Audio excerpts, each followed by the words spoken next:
नमस्कार दोस्तों, आपका हमारे चैनल सही दृष्टिकोण पर स्वागत है।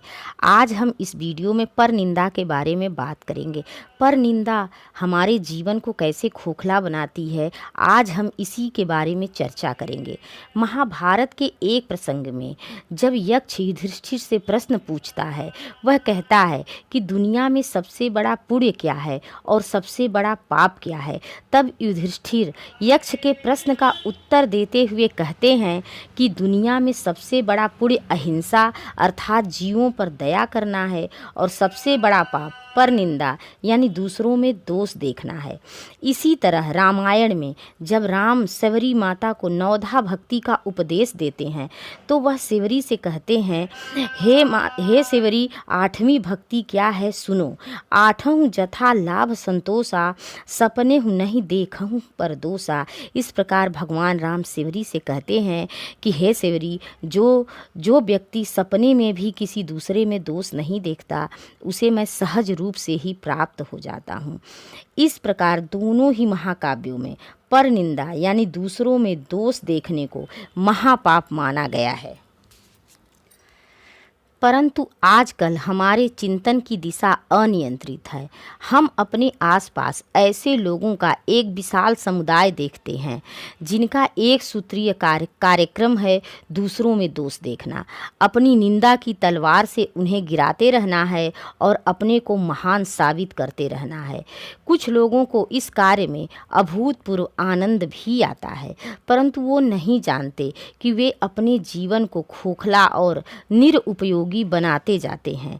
हमें यह जान लेना चाहिए कि कोई व्यक्ति पूर्ण नहीं होता। कई लोग बाकी लोगों से कुछ अधिक पूर्ण होते हैं, परंतु कोई भी व्यक्ति पूर्ण नहीं कहा जा सकता। इंसान को इंसान बनाने वाली चीज़ यही है कि वह गलतियां करता है। किसी भी चीज़ के बारे में सर्वज्ञानी होने का दावा मत करिए।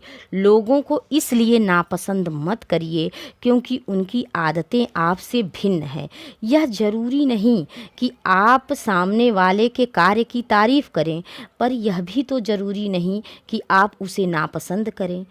अपनी फिलॉसफी में जियो और जीने दो के सिद्धांत का पालन करें। ज़्यादातर लोगों को यह पसंद नहीं होता कि लोग उनकी गलतियां बताएं।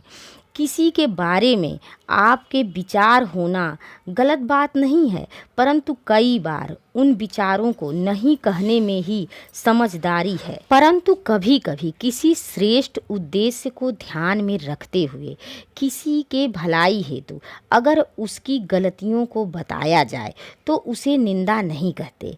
जैसे हमारे माता पिता, गुरुजन तथा सच्चे मित्र जब हमारे बारे में अपने कोई विचार देते हैं, हमारी किसी गलती पर हमारा ध्यान खींचते हैं, तो उसे निंदा नहीं कहेंगे क्योंकि उसमें श्रेष्ठता का भाव छुपा है।